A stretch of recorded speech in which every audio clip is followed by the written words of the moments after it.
I've been doing stand-up for 7 years. In that time, I've learned there are certain noises in the world that women cannot make. Now, please, don't write your own fucking jokes. Fuck off, right? And I'm going to prove this. And I got accused of being sexist a couple of years ago when I tried this particular piece of material out. What happened is I was in Los Angeles, and I went on stage at Los Angeles, and I started telling a joke. Now, the joke that I was telling, a member of the audience who worked for the Los Angeles Times decided that I was being sexist and decided to heckle me. Now, if you're going to heckle, you have to do one of two things, either make it really funny or really clever, and she decided I was sexist without really listening to the context of the joke. The joke wasn't sexist, that would be against all women. The joke I was telling at the time wasn't against all women, it was against one woman in particular, and to be honest with you, it wasn't that nice towards that one woman in particular, because that one woman in particular was an ex-girlfriend of mine, and that particular ex-girlfriend is a massive slag, so it's not... It's not the nicest joke in the world. Halfway through me doing this joke, she decided to stand up and heckle me. She stands up from the back of the room and goes, "Excuse me! You, sir, are a misogynist!" And I panicked, right? I panicked for two reasons. Reason number one, no one wants to be heckled by the one person who could make or break your entire career in the United States of America. That shit is terrifying. And reason number two, I'm just a simple bloke from Leicester, and fuck me, she's used a big word, right? Proper panicked, right? Admittedly, I didn't help the situation when she stood up and went, "You, sir, are a misogynist," and I replied to being called a misogynist by saying, "Quiet, love, men are talking." That's not... It's not the brightest thing that you can do. And also, she judged me based on how I look. I'm aware that I'm a man who's in the middle of his 30s, and I'm white, and I'm covered in tattoos, and she decided I was a certain type of comedian, right? Everyone judges people based on appearances. Let's say, for example, we came in here tonight, and sat at the front completely on their own was a small, short, overweight goth person. And I, like every other person in this room, would naturally presume that that small, short, overweight goth person's sexual partner is a tall, thin goth person. Because that's what every fucking goth couple looks like. Every single goth couple in the world looks like a satanic number 10. I'm going to count to three. Gentlemen, you're going to make a very specific noise. Now, it's a noise that I guarantee every single man in this room can make, and no disrespect, but none of the ladies can make, okay? And I'm going to prove this. When I count to three, every gentleman in the room make a very specific noise. Don't do it until I count to three. It will ruin the gravitas of the situation. But when I count to three, chaps, you'll make this noise and you'll smash it out of the park, especially you, right? Good. No idea what he said, right? On the count of three, gentlemen, you make a very specific noise. On the count of three, you will all please, just the men, in unison, make the noise of a machine gun, right? Don't do it yet. Don't fucking do it yet, okay? Couple of little tips, chaps. Firstly, when I ask you to make the noise of a machine gun, don't bust out and sit there and go, okay? That's not a machine gun, that's a fucking cat on speed. Do the proper noise, the proper one from deep within your chest that you did when you were a kid and you were playing war, right?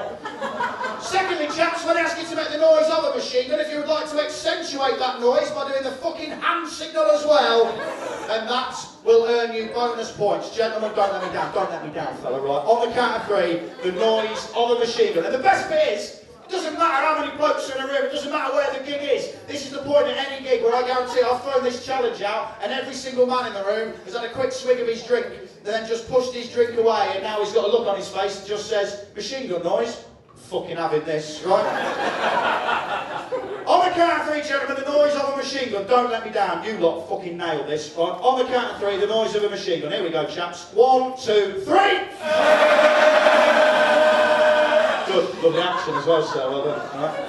And the thing is, if we're doing science, and we are doing science, that's what's known as the control part of the experiment. That's the bit that I know definitely works. Every single man in the history of time has been able to make the noise of a machine gun. Fuck it, we've been able to make the noise of a machine gun since before machine guns were invented. That's why they make the noise, okay?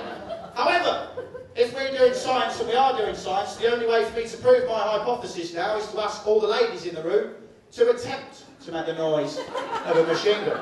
Now here's the thing, ladies, you are beautiful and talented and amazing and brilliant and wonderful in every single way, but I know for a fact there is not one woman in this room tonight who can accurately replicate the noise of a machine gun. Every single woman in this room now is looking at with a look on her face that just says, "Shit! I cannot make the noise of a machine gun." But luckily, thanks to a little thing called feminism, you will fucking try. So,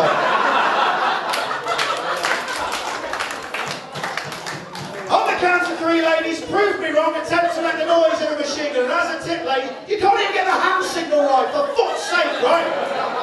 As a little tip, if you remain silent, ladies, you have by default completely failed your sex. Ladies, prove me wrong on the count of 3. 1, 2, 3! No. What essentially happened there is someone opened the doors of the underbelly and let in 20 of the world's most fucked up sheep. If someone tells you that this is what they do when they are pissed, then my God, you should be friends with them, okay? He stands up from the back of the room, hand on heart, and genuinely does this. He goes, Jim! I've got one for you! Once, I got so pissed that I hired myself 2 midget prostitutes so I could have a threesome with them and pretend that I was a giant! And the best bit about that story, and I promise you, it happened like that, word for word, is it splits you into 2 camps.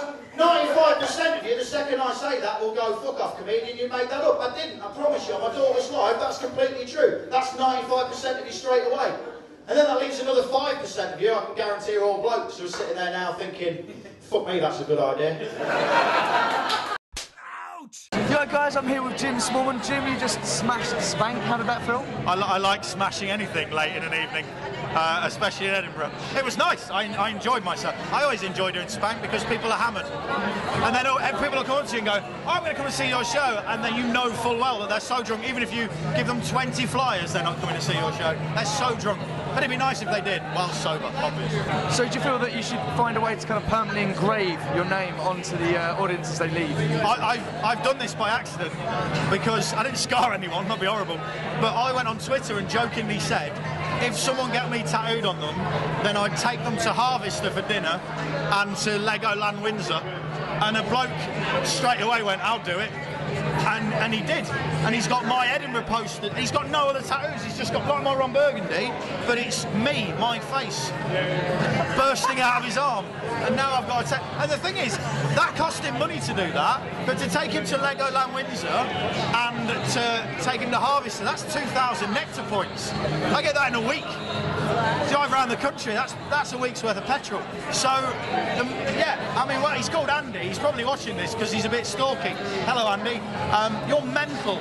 Please stop doing things like that, you weirdo. That's amazing. Like, was he a fan to begin with, or just so, you know what, I love Legoland? He'd only seen me once as well. But he has no other tattoos? No. That's amazing. That is amazing. Yeah. Nice impression, though. That is leaving an impression. Yeah, I mean, yeah, he must absolutely love me for that to happen. And I love him now, to be fair. I mean, I did this yesterday. I've got 5 Twitter followers tattooed on me because I said when I got to 5,000 Twitter followers, I'd have 3 of them chosen at random, plus the 2 people who got me the most followers. So this new Twitter tattoo, it reads as it says the following guys are awesome, and then it's got a bloke called Tube Bar Rich, never met him. A girl called Rah Rah Punk, never met her, chose her at random. A guy called Sam Palmer 37, again, never met him. And then and then Al Murray and Rufus Hound, because they got me the most followers. But yeah, I promised I'd do it, so I did. And I'm an idiot.